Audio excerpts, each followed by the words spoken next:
Good morning students. तो आज हम आपका करेंगे lecture number 8 of your unit 7 that is P block elements. तो बेटा हमने आपकी केमिकल प्रॉपर्टी स्टार्ट की हुई थी जिसमें हमने आपकी दो प्रॉपर्टी कर ली थी। First is oxidation state and the second property was reactivity with hydrogen. आज हम आपकी केमिकल प्रॉपर्टीज में थर्ड प्रॉपर्टी करेंगे that is the reactivity with oxygen. तो बेटा मैं आपको बता दूं या मैं आप सबको पता होगा कि oxygen being more electronegative than nitrogen और नाइट्रोजन फैमिली, ऑक्सीजन आपकी नाइट्रोजन या नाइट्रोजन फैमिली से ज्यादा इलेक्ट्रोनेगेटिव होती है, इसीलिए ऑक्सीजन इनके साथ रिएक्टिविटी शो करती है और इन सबके ऊपर पॉजिटिव ऑक्सीडेशन स्टेट आता है। ठीक है, अगर हम बात करें नाइट्रोजन की, तो नाइट्रोजन फर्स्ट मेंबर है आपका N2O नाम का ऑक्साइड शो करता है, then is NO, then is N2O3,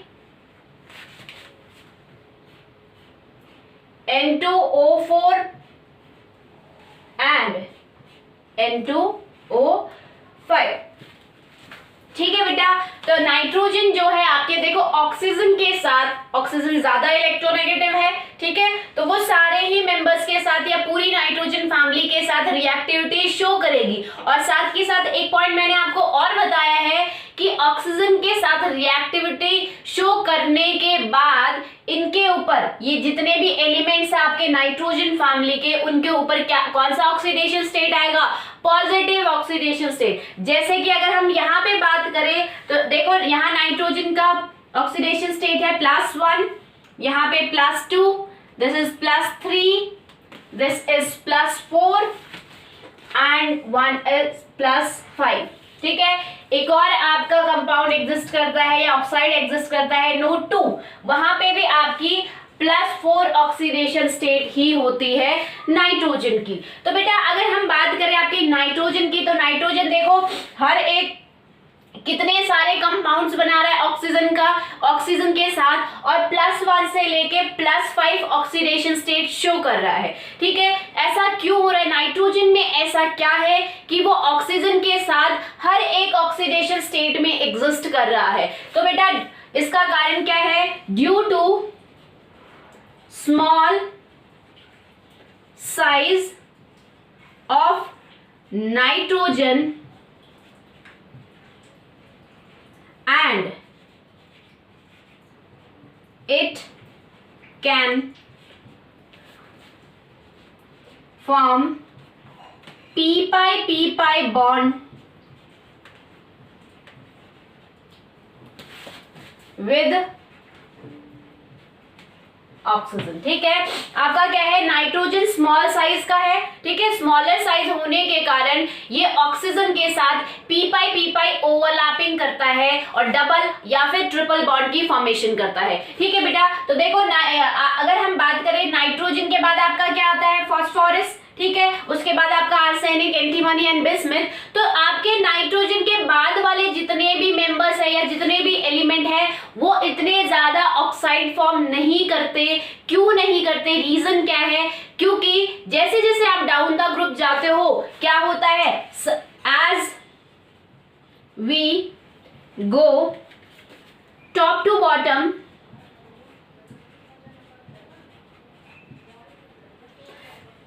size increases, और साइज इंक्रीज होने के कारण मैंने आपको बताया भी था कि वो p-pi बॉन्ड फॉर्म नहीं कर पाते। क्यों नहीं कर पाते?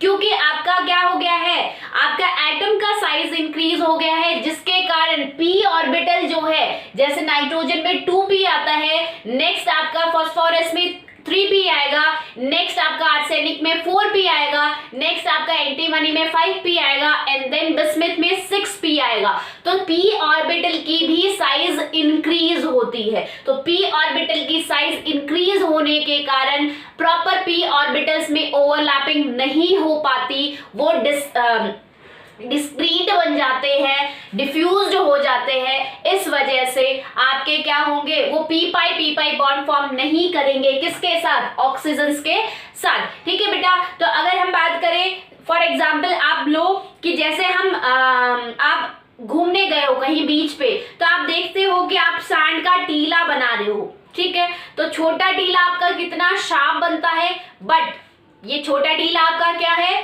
पी ऑर्बिटल है। तो छोटा पी ऑर्बिटल जो होता है, जो पी ऑर्बिटल स्मॉल साइज का होता है, उसकी शार्प शेप होती है, ठीक है, बहुत क्लियर शेप होती है, जिस वजह से उनकी प्रॉपर ओवरलैपिंग हो जाती है। ठीक है, ऑक्सीजन भी स्मॉल साइज का है, नाइट्रोजन भी स्मॉल साइज का है, तो इनकी small size P orbital proper overlap होके पी पाई बॉन्ड की फॉर्मेशन करते हैं। बट अगर हम बात करें आपके, जैसे जैसे आप डाउन द ग्रुप जाते हो, आप का साइज इंक्रीज हो जाता है। तो आप अगर बहुत सारी मिट्टी डाल रहे हो और एक ट्रायंगल बना रहे हो, तो क्या वो इतने अच्छे से बन पाएगा, वो तुरंत थोड़ी देर बाद ही डिफ्यूज हो जाता है या फिर टूट जाता है। ठीक है, वैसा ही आपका पी ऑर्बिटल होता है, जैसे ही उसका साइज इंक्रीज होता है वो डिस्क्रीट हो जाता है या फिर डिफ्यूज फॉर्म में होता है। ठीक है, और डिफ्यूज होने के कारण उनमें प्रॉपर ओवरलैपिंग नहीं हो पाती। दैट्स व्हाई आपके डाउन द ग्रुप, या मैं कहूँ डाउन वाले नाइट्रोजन के बाद वाले जितने भी एलिमेंट्स हैं या मेंबर्स हैं, वो पी पाई बॉन्ड फॉर्म नहीं करते। इस वजह से आपका क्या है, वो ऑक्सीजन के साथ इतने ज्यादा ऑक्साइड शो नहीं करते, कुछ लिमिटेड ऑक्साइड शो करते हैं। उनकी अगर बात करें तो देखो, आपके फास्फोरस की अगर बात करें बेटा, तो फास्फोरस आपका +3 ऑक्सीडेशन स्टेट में आपका P4O6 शो करता है, देन +4 में आपका P4O8 शो करता है, देन आपका P4O10 शो करता है, P4O10 शो करता है। ठीक है, तो यहाँ पे देखो फास्फोरस की ऑक्सीडेशन स्टेट +3 है, ठीक है, यहाँ पे +4 और यहाँ पे +5। बट जैसे जैसे, क्योंकि आपको पता है नाइट्रोजन के बाद जस्ट फास्फोरस आता है, तो वहां पे फिर भी आपकी पी पाई ओवरलैपिंग हो सकती है। बट जैसे जैसे आप डाउन द ग्रुप जाते हो आर्सेनिक और इनमें, तो वहां पे आपका क्या होता है, वहां पे बेटा आपका साइज इंक्रीज होने के कारण आपके पी ऑर्बिटल बहुत बड़े शेप साइज के बन जाते हैं, जिस वजह से उनका स्ट्रक्चर डिस्क्रीट हो जाता है, डिफ्यूज हो जाता है और प्रॉपर ओवरलैपिंग नहीं हो पाती। तो हम जैसे जैसे डाउन द ग्रुप जाएंगे, आपका साइज इंक्रीज होगा, लार्ज साइज होगा एलिमेंट्स का, उस वजह से ऑक्साइड भी कम बनेंगे। तो यहाँ पे देखो फास्फोरस के 3 ऑक्साइड पॉसिबल है। नेक्स्ट अगर बात करें आपकी, नेक्स्ट आपका आता है arsenic, then is your antimony, and last में आपका आता है बिस्मथ। तो अगर आर्सेनिक की बात करें तो देखो फास्फोरस भी +1 +2 में कोई ऑक्सीडेशन स्टेट शो नहीं करता, सॉरी कोई ऑक्साइड फॉर्म नहीं करता। ठीक है, नेक्स्ट अगर आर्सेनिक की बात करें तो वो भी +1 +2 पे कोई ऑक्साइड्स नहीं फॉर्म करता, आपका एंटीमनी भी कोई फॉर्म नहीं करता और बिस्मथ भी कोई फॉर्म नहीं करता। अब बात करते हैं +3 और +5 की। ठीक है, +4 में भी इनमें से कोई सा भी एलिमेंट आपका शो नहीं करता ऑक्साइड। बट आपको पता है कि आपकी इस ग्रुप की स्टेबल ऑक्सीडेशन स्टेट क्या होती है, +3 एंड +5। इसीलिए ये +3 और +5 ऑक्सीडेशन स्टेट पे ही आपके ऑक्साइड्स का फॉर्मेशन करते हैं। ठीक है, तो अगर हम आर्सेनिक की बात करें तो आर्सेनिक आपका AS4O6 बनाता है, देन आपका एंटीमनी SB4O6 बनाता है, बिस्मथ आपका, क्योंकि बिस्मथ आपका मेटल है, ठीक है, तो मेटेलिक बॉन्ड बनाता है और वहां आपका ऑक्साइड बनाता है B2O3। नेक्स्ट अगर बात की जाए +5 ऑक्सीडेशन स्टेट में, तो यहाँ पे आपका आर्सेनिक बनाता है AS4O10, ठीक है, एंटीमनी आपका बनाता है SB4O10 और आपका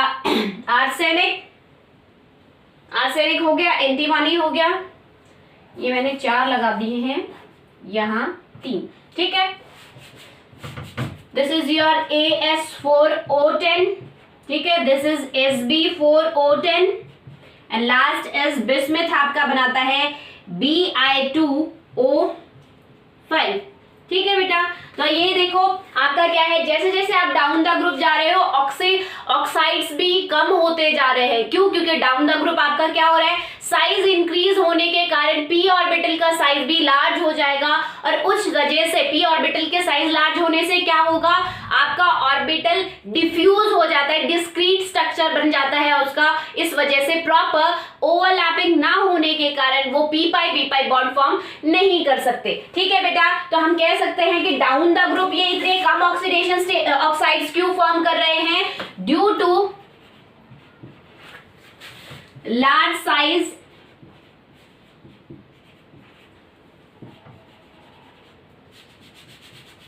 P pi overlapping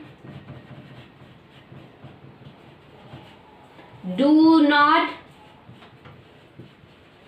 occurs in them। ठीक है बेटा, तो ये आपकी ऑक्साइड्स हो गई। ऑक्साइड्स आपको पता चल गया कि रिएक्टिविटी विद ऑक्सीजन, कि नाइट्रोजन फैमिली पूरी ही ऑक्सीजन के साथ रिएक्ट करके किस किस टाइप के ऑक्साइड्स आपके फॉर्म कर सकती है। नेक्स्ट हम बात करते हैं कि इन ऑक्साइड, ये जो आपके ऑक्साइड बने हैं नाइट्रोजन के और बाकी सारे मेंबर्स के, ये कैसी प्रॉपर्टीज शो करते हैं। जैसे हमने आपकी हाइड्राइड्स की प्रॉपर्टी देखी थी कि मेल्टिंग पॉइंट, बॉइलिंग पॉइंट क्या होगा, बेसिक नेचर, रिड्यूसिंग नेचर क्या होगा। ठीक है, तो वैसे ही हम अब ऑक्साइड्स की प्रॉपर्टी देखेंगे। तो देखो,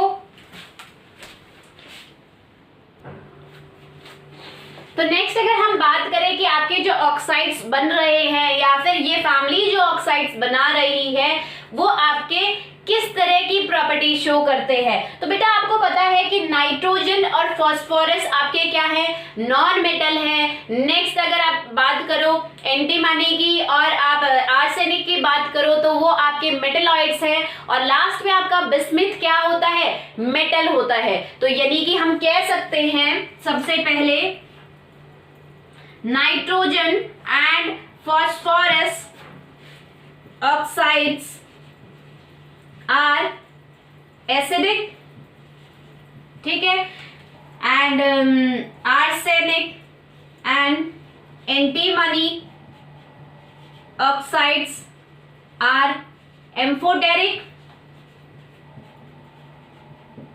ठीक है, एंड लास्ट में बिस्मिथ ऑक्साइड्स आर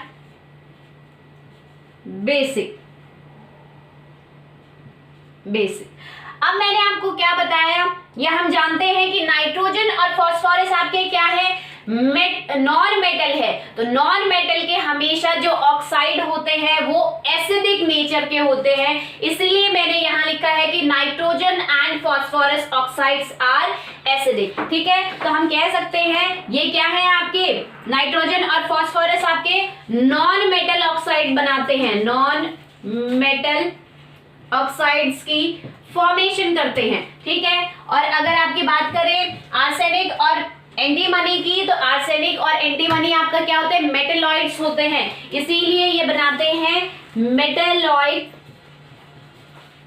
ऑक्साइड। ठीक है, और नेक्स्ट लास्ट में बिस्मिथ जो है आपका मेटल होता है, इसीलिए बिस्मिथ जो ऑक्साइड बनाता है वो मेटल ऑक्साइड होते हैं।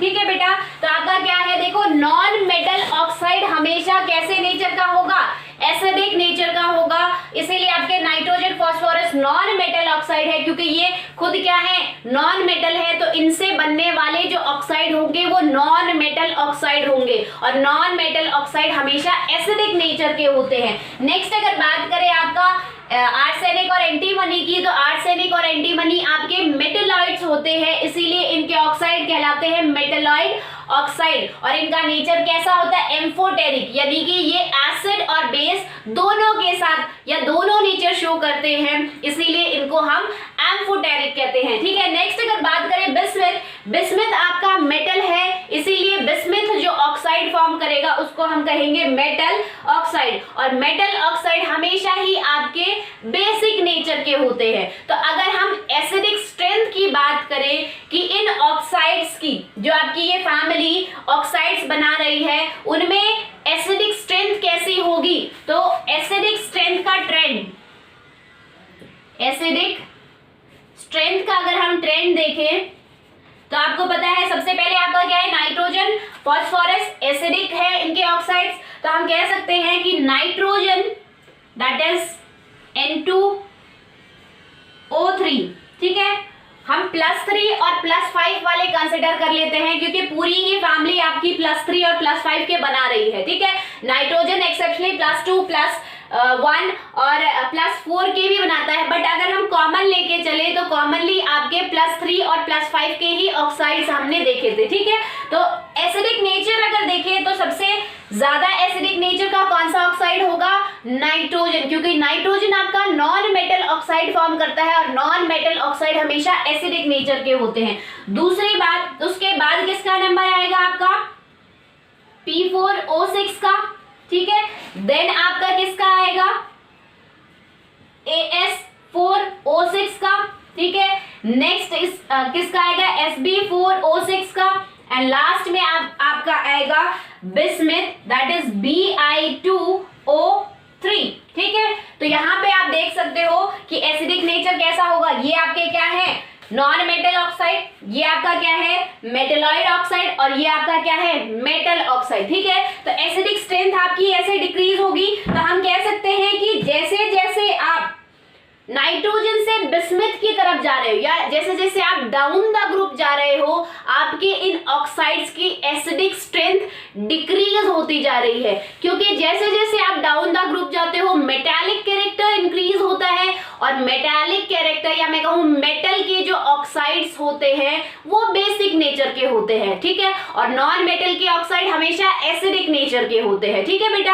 आप ये बेसिसिटी कल जो हमने कल के लेक्चर में जो बेसिसिटी या बेसिक नेचर पढ़ा था उसके साथ कोरिलेट मत करो, क्योंकि वो हाइड्राइड्स की बेसिसिटी थी, ठीक है। यहाँ हम ऑक्साइड्स की बेसिसिटी की बात कर रहे हैं, तो आपके जो मेटल ऑक्साइड होते हैं वो आपके बेसिक नेचर के होते हैं, इसलिए हम कह सकते हैं कि जैसे जैसे हम डाउन द ग्रुप जाएंगे आपकी एसिडिटी या एसिडिक स्ट्रेंथ जो होगी वो डिक्रीज होगी इन ऑक्साइड्स की, ठीक है। नेक्स्ट अगर हम +5 ऑक्सीडेशन स्टेट की बात करें तो +5 में सबसे पहले आपका क्या आता है, N2O5, देन आपका क्या आता है P4O10, देन आपका arsenic 4O10, then is your antimony O10, and last में आपका आता है बिस्मिथ Bi2O5, ठीक है। तो इसमें भी ये आपकी क्या है, +5 वाली +5 ऑक्सीडेशन स्टेट है इन सभी ऑक्साइड्स में। तो अगर हम +5 ऑक्सीडेशन स्टेट वाले ऑक्साइड्स को देखें तो उनमें भी आपका एसिडिक स्ट्रेंथ का यही ट्रेंड होगा कि जो आपके नाइट्रोजन है उसकी एसिडिक नेचर ज्यादा होगा, उसके ऑक्साइड का एसिडिक नेचर ज्यादा होगा, और जैसे जैसे आप नाइट्रोजन से बिस्मिथ की तरफ जा रहे हो आपका ऑक्साइड का एसिडिक नेचर डिक्रीज हो रहा है, या हम कह सकते हैं कि एसिडिक स्ट्रेंथ जो है इन ऑक्साइड्स की वो डिक्रीज हो रही है। ये तो बात हो गई आपकी पूरी फैमिली की कि यहाँ पे आपके हमने देखो नाइट्रोजन से लेकर बिस्मिथ के सबके ऑक्साइड्स के हमने आपके एसिडिक स्ट्रेंथ का ट्रेंड देख लिया है, उनको कंपेयर करके देख लिया है। बट अगर हम बात करें यहाँ पे सिर्फ नाइट्रोजन के ऑक्साइड्स की, क्योंकि नाइट्रोजन आपके +1 से +5 तक सारे ऑक्साइड शो करता है, ठीक है। तो अगर हम नाइट्रोजन की बात करें और नाइट्रोजन के ऑक्साइड्स को कंपेयर करके देखें कि किसकी एसिडिक स्ट्रेंथ ज्यादा होगी और किसकी कम होगी, तो देखो बेटा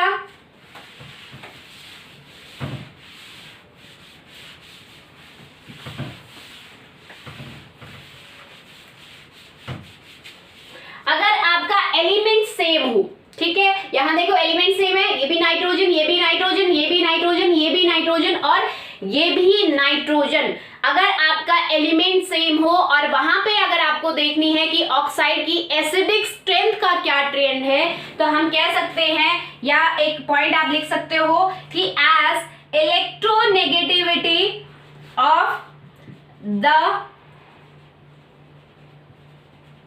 एलिमेंट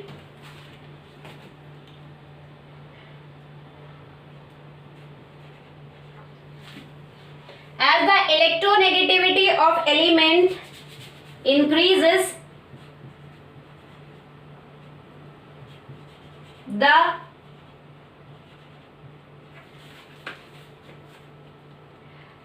acidic nature या acidic strength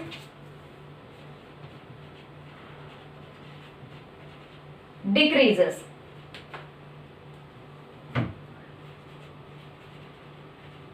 ठीक है, ये मैंने आपका सेम एलिमेंट की हम बाद में बात करेंगे, पहले मैंने आपका ये पॉइंट वहां लिखवाया है फैमिली के केस में, यानी कि पूरे ग्रुप 15 के केस में, कि जैसे जैसे आप डाउन द ग्रुप जा रहे हो इलेक्ट्रोनेगेटिविटी आपकी क्या हो रही है, डिक्रीज हो रही है, तो वहां पे आपकी एसिडिक स्ट्रेंथ, इलेक्ट्रोनेगेटिविटी क्या हो रही है आपकी, डिक्रीज हो रही है, इस वजह से आपकी एसिडिक स्ट्रेंथ जो है वो भी डिक्रीज होगी। ठीक है बेटा, नेक्स्ट अगर बात करें नाइट्रोजन केस की, कि जहां पे आपका एलिमेंट सेम हो, ठीक है, सेम एलिमेंट के अलग अलग ऑक्सीडेशन स्टेट में आपके ऑक्साइड बन रहे हैं, तो वहां पे आप एसिडिक स्ट्रेंथ कैसे काउंट करोगे या कैसे आप कंपेयर करोगे। तो यहाँ पे हम देखो, मैंने यहाँ पे आपका N2O लिख लिया है, देन आपका NO, N2O3, N2O4, NO2 और N2O5।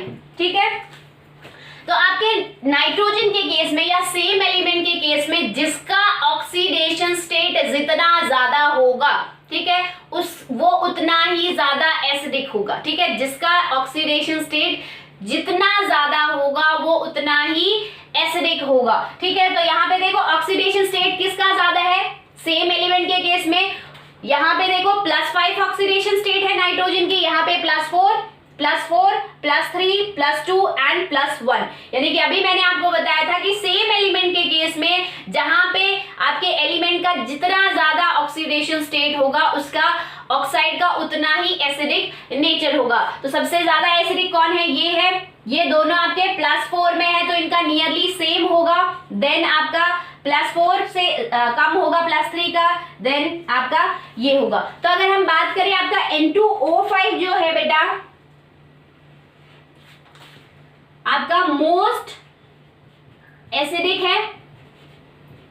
ठीक है, और अगर आपका इनकी बात करें तो ये दोनों आपके न्यूट्रल होते हैं। ठीक है, और यहाँ पे भी मैं आपको बता दूं कि ज्यादातर ये आपका क्या है, ये जरूरी नहीं है कि सारे ही आपके ऑक्साइड जो है कैसे नेचर के होते हैं, ये आपका न्यूट्रल होता है। ठीक है, तो ये जरूरी नहीं है कि सारे ही ऑक्साइड आपके एसिडिक नेचर के हो, कुछ आपके ऑक्साइड न्यूट्रल भी होते हैं, जैसे ज्यादातर मोनो ऑक्साइड आपके न्यूट्रल नेचर के होते हैं। तो आप देख सकते हो NO आपका क्या है, मोनो ऑक्साइड।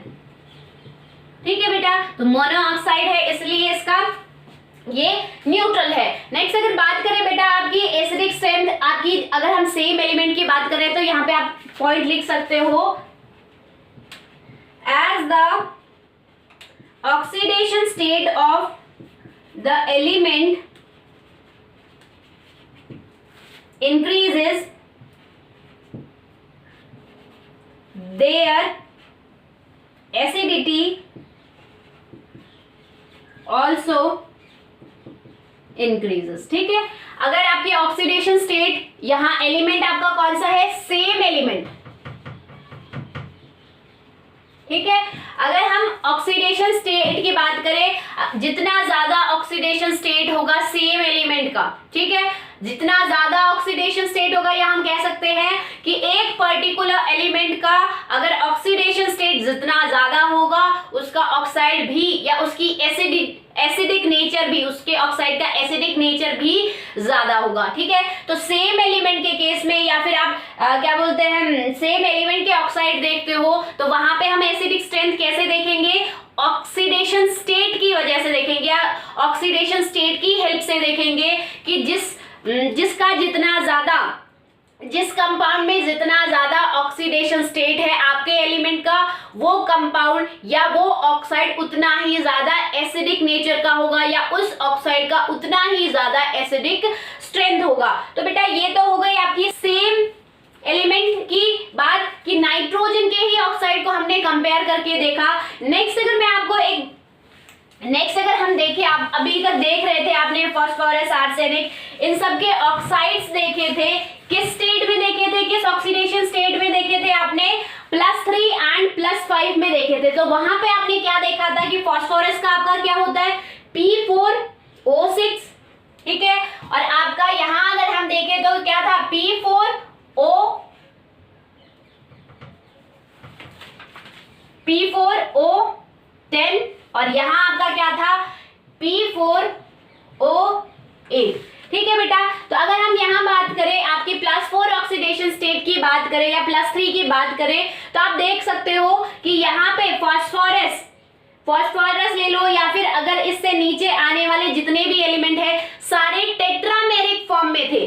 P4 था, आर्सेनिक का AS4O6 था, ठीक है। नेक्स्ट आपका एंटीमनी का भी SB4O6 था, यानी कि सेम ऑक्सीडेशन स्टेट में ये डाइमेरिक फॉर्म में एग्जिस्ट कर रहा है और ये आपका टेट्रामेरिक फॉर्म में एग्जिस्ट कर रहा है, ठीक है। तो ऐसा क्यों है, ठीक है। अब तक मैंने आपके सारे ऑक्साइड्स लिख के दिखाए थे, +3 के और +5 के, तो वहां पे आप देख रहे थे कि इससे नीचे वाले सारे ही टेट्रामेरिक फॉर्म में थे, और ऐसे ही आपके +3 ऑक्सीडेशन स्टेट में भी नाइट्रोजन के अलावा नीचे जो आपके एलिमेंट्स आते हैं वो भी टेट्रामेरिक फॉर्म में थे। तो ऐसा क्या है या ऐसा क्यों है कि सेम ऑक्सीडेशन स्टेट में नाइट्रोजन तो आपका डाइमेरिक फॉर्म में है, बट आपके जो बाकी एलिमेंट्स हैं वो टेट्रामेरिक फॉर्म में एग्जिस्ट कर रहे हैं। एंड ऐसा क्यों है बेटा, ड्यू टू आपका नाइट्रोजन डाइमेरिक फॉर्म में क्यों एग्जिस्ट करता है, due to small size of nitrogen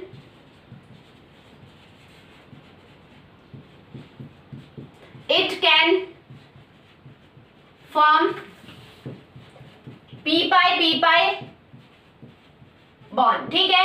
आपका स्मॉल साइज होने के कारण जो नाइट्रोजन है p-pi बॉन्ड फॉर्म करके अपने आप को डबल या ट्रिपल बॉन्ड, p-pi ओवरलैपिंग से डबल ट्रिपल बॉन्ड बना के अपने आप को स्टेबल कर लेता है। बट अगर हम इनकी बात करें, फास्फोरस, आर्सेनिक, एंटीमनी की बात करें, तो बेटा यहाँ पे आपका क्या है, p-pi ओवरलैपिंग नहीं होती, इस वजह से ये अपने आप को किसी और शेप में स्टेबल बनाते हैं। कैसे, फॉर एग्जाम्पल अगर हम यहाँ पे P4O8 की एग्जाम्पल ले, तो ये आपका इसका स्ट्रक्चर कैसा होता है, ठीक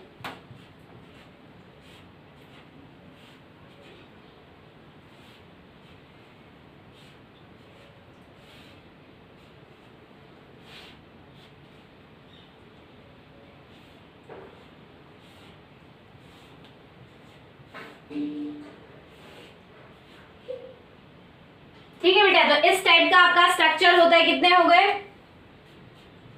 1 2 3 4 1 2 3 4 5 6 7 और 8, ये आपका P4O8 का स्ट्रक्चर है, ठीक है। और ऐसे ही अगर हम आपकी P4O10 का बना लेते हैं तो वहां पे भी आपका सेम स्ट्रक्चर होगा।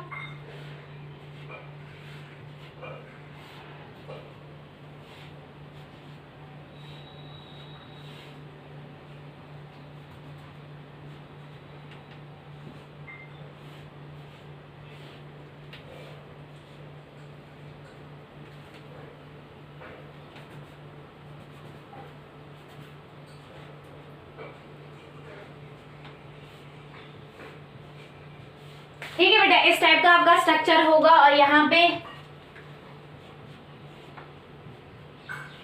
तो 1 2 3 4, ठीक है। तो ये आपके हो गए, ये आपका हो गया P4O10 का, ठीक है। तो ये आपका कॉम्प्लेक्स स्ट्रक्चर है। आप देख सकते हो कि यहाँ पे फास्फोरस जो है आप अपना सिंगल बॉन्ड बना के अपने आप को स्टेबल स्ट्रक्चर में रख रहा है या स्टेबल स्ट्रक्चर बना रहा है। बट अगर हम बात करें नाइट्रोजन की, कि नाइट्रोजन के जो ऑक्साइड है वो क्या करते हैं, स्मॉल साइज होने के कारण उनमें जो p ऑर्बिटल होता है वो भी स्मॉल साइज का होता है। तो p ऑर्बिटल की प्रॉपर ओवरलैपिंग होती है, जिसके वजह से p-pi बॉन्ड फॉर्म करता है, या p ऑर्बिटल की प्रॉपर ओवरलैपिंग होने की वजह से वो डबल और ट्रिपल बॉन्ड फॉर्म करके अपने आप को स्टेबल बनाते हैं, ठीक है। तो यहाँ पे आपकी नाइट्रोजन के साथ ऐसा कोई केस नहीं है कि उसको इस टाइप का कॉम्प्लेक्स स्ट्रक्चर बनाना पड़ता है due to small size and the ability of formation of P pi bond. But इनके केस में अगर आप आर्सेनिक की बात करो तो पी की जगह आप हर जगह आर्सेनिक रख सकते हो, ठीक है। अगर आप एंटीमनी की बात करो तो हर जगह आप एंटीमनी रख सकते हो, ठीक है बेटा। तो आपका क्या है कि ये जो है पी पाई बॉन्ड फॉर्म नहीं करते, इस वजह से अपने आप को सिंगल कोवलेंट बॉन्ड के फॉर्म में स्टेबल बना रहे हैं। देखो सिंगल कोवलेंट बॉन्ड बना रहे हैं, इस वजह से इनके स्ट्रक्चर में स्टेबिलिटी आती है, इसीलिए ये टेट्रामेरिक फॉर्म में एग्जिस्ट करते हैं। बट यहाँ पे आपका क्या है, डायमेरिक फॉर्म में क्यों है, स्मॉल साइज होने के कारण प्रॉपर्ली पी ऑर्बिटल्स के बीच में ओवरलैपिंग हो जाती है, डबल ट्रिपल बॉन्ड बनके ये अपने आप को स्टेबल बना सकते हैं, ठीक है। तो ये तो बात हो गई आपकी ऑक्साइड्स की। नेक्स्ट लेक्चर में हम आपकी रिएक्शन विद हैलाइड्स करेंगे। तो आई होप आज का कॉन्सेप्ट आपको समझ में आया होगा। That's all for today, thank you.